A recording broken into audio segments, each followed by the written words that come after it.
In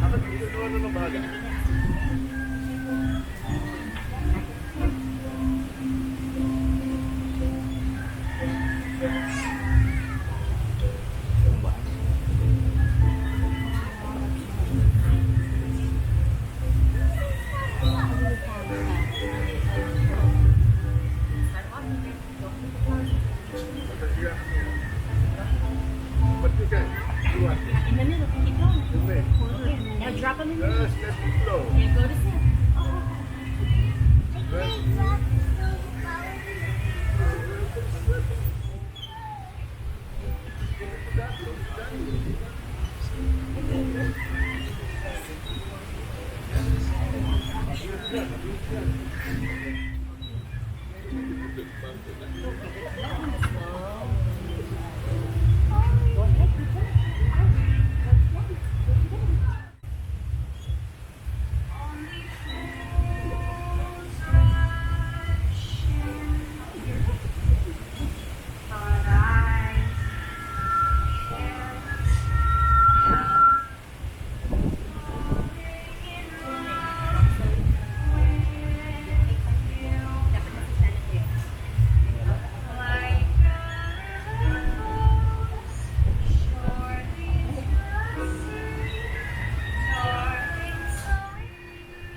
Dearly beloved, we have gathered here today in this beautiful place, on this beautiful island, to witness and rejoice at the marriage of Samuel, Reyna, and Riva today. And we've all traveled, whether it's Juan and Deborah, Sam's parents coming from Northern California with Adriana and her family, or Roy and Lulu, Riva's parents, coming from Southern California, along with Lindley, RJ, Ryan, Riley, Aaron, and Grant. To guests flying out from Oregon and Arizona and the Philippines, we have taken the time and pushed pause on our busy lives to come and celebrate these two people and the love they share. Not because it's Hawaii and it's gorgeous, well, not just because it's Hawaii and it's gorgeous, but because of what this moment means for two people who we care so deeply about. Now, I've had the honor of knowing Sam and Riva for a number of years, and when they asked me to officiate their wedding, I had three thoughts. Number one, did they know what they were getting into? I don't mean the marriage, I mean with me, because they've given me a microphone and no official time limit. Number two, I was, of course, deeply honored. And number three, I didn't know where to start, because there's a lot to say. There's so much to talk about when we talk about Sam and Riva. And despite the aforementioned lack of a time limit, I feel like something this beautiful as a day like today has to start somewhere beautiful. So let me back up a moment. Dearly beloved, it's a direct address to all of them out there, to all of you here today. You are loved, dearly loved by Sam and Riva, and they are loved by you. So Sam and Riva, for a second, don't look at each other, look at everybody else out there, just for a second. You've chosen these people to be here with you today. They are your dearly beloved, the people in your life with whom you are most deeply connected. Now you can look at each other again if you want. And of course, connection is what today is about the two of you having found each other in a city of millions, in a world of billions. It's about knowing that from this day forward, no matter where you are, in different parts of the house, or the city, or the country, or the world, you are connected. You will always be there for each other, to lift you in the moments when you're down, and ground you in the moments when you're flying away. Today is about that bond, about saying, I am here, and I will always be here. Of course, by now, we all know the story of how they met. Sam was interviewing for a job at Kabuki at Burbank, and Riva was the newly minted manager conducting that interview. And to hear Riva tell it, she had no idea what she was supposed to do. So she Googled what to ask during a job interview. Fair enough. And to hear Sam tell it, he would have said just about anything to land the job at that point in time, so they were already a match made in heaven. And of course, Sam got the gig, and it turned into a friendship, and then into something deeper. Although as manager and a server, they had to hide their growing relationship at work. They were dating ninjas, as they put it. They would have to drive an hour away just to hang out at the mall. Oh, and as a way to throw people off the scent, Sam's Facebook status listed him as dating their mutual friend Shelley for like years. Like, I think it still said it last week, by the way. But I did check this morning, and I'm happy to say they seem to have broken it off just in time for the wedding. So. And Sam and Riva's love only deepened and grew until it was so strong that even the power of Facebook could not deny it. They traveled together to New York, to San Francisco. They stayed home together. They rewatched every season of Game of Thrones together in order each time a new season would come out. And I need to be specific about this. Like, they would start over at the beginning each time. So it was season 1, and then season 1 and 2, then 1, 2, 3, and 1, 2, 3, 4, which is straight up crazy because I can't even do the math, but that is a lot of hours spent in Westeros. And they will both defend this practice very vocally, which is adorable. And if there's no other proof these two belong together, that's it right there. And every morning, Sam would get Riva the same drink.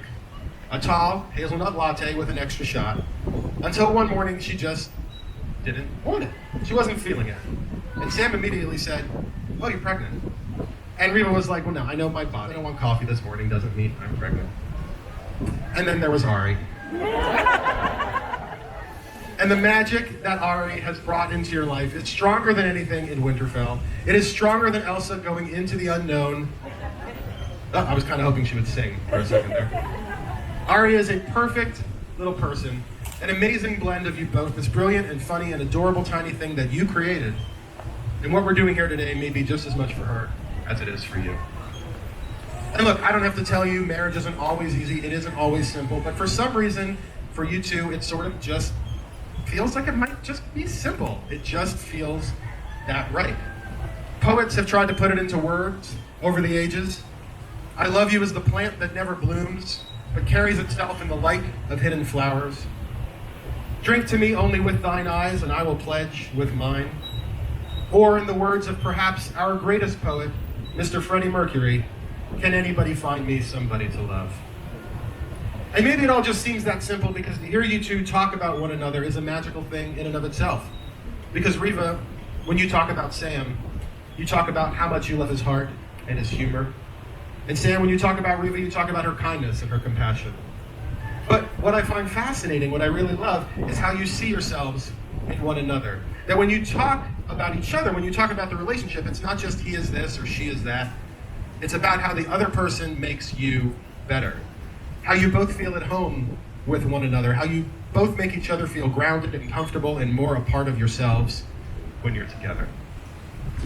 Now, we approach the time when I stop talking. I know, you're all very sad. And Sam and Riva get to speak. But I've got one more thing to say first. You've known each other for years, from that first interview to this moment of commitment. And each step along the way, there have been a series of informal yeses. Yes, you give a good interview. Yes, you can have this job at Kabuki. Yes, I think you're cute. Yes, I will help you pick out Christmas gifts for some random girl who turns out to actually be me. Yes, I like spending time with you. Yes, I love spending time with you. Yes, I want to see you every night when I go to sleep and every morning when I wake up. Yes, I will marry you. And the vows that you're about to make are not only the confirmation of your lives together, but they're also a way of saying to one another, you know all those things we promised and hoped and dreamed? Yes, I meant it all, every word. So now it's time for you to speak from your heart. Can I give it a microphone?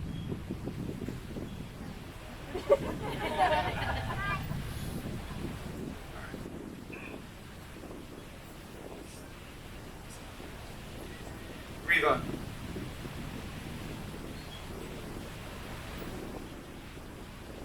It's impossible for me to put into words what the love that I have for you. I love you. I love your endless compassion. I love your beautiful teeth. You're the center of my heart. You encourage me. You never give up on me. And you make it really easy to be with you. We click. We've been blessed with a precious, beautiful baby child, daughter. We've already done so much of it together for nearly a decade, so I already know that we can do this because we're doing it. And it's mostly been exactly what we wanted it to be. Boring, simple, chocolate fruit. So I vow to continue this journey through life with you. I vow to support you and cherish you and appreciate you.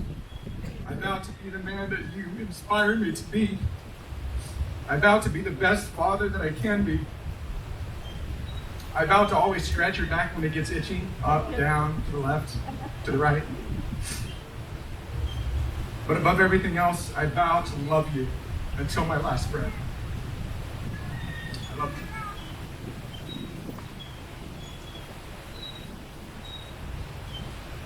I didn't have anything prepared.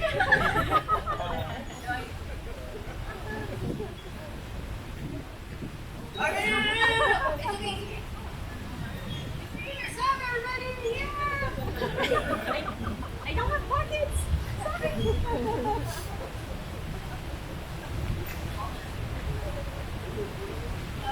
I didn't tell my sister, actually.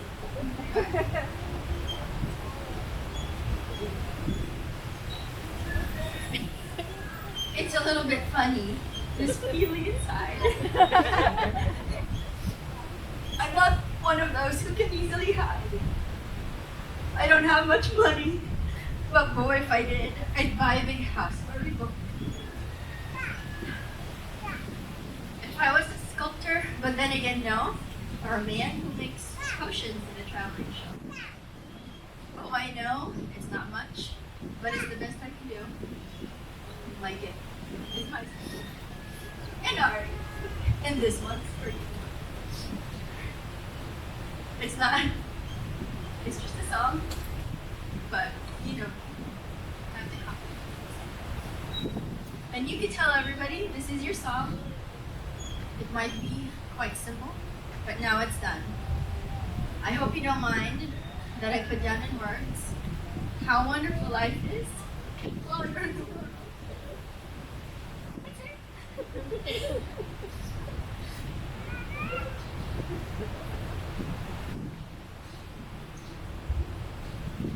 And now it's time for the exchange of the rings.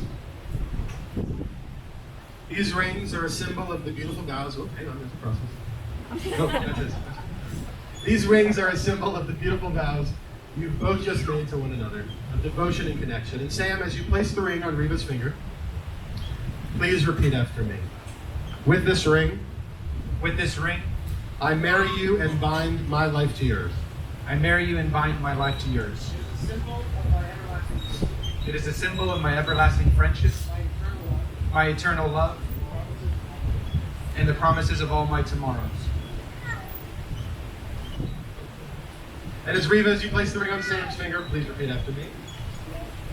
With this, I marry you and bind my life to yours. It's a symbol of my everlasting friendship, my eternal love, and the promise of all my tomorrows. And so now, Sam and Riva, in front of all of your family and friends, I have the great honor of pronouncing you husband and wife.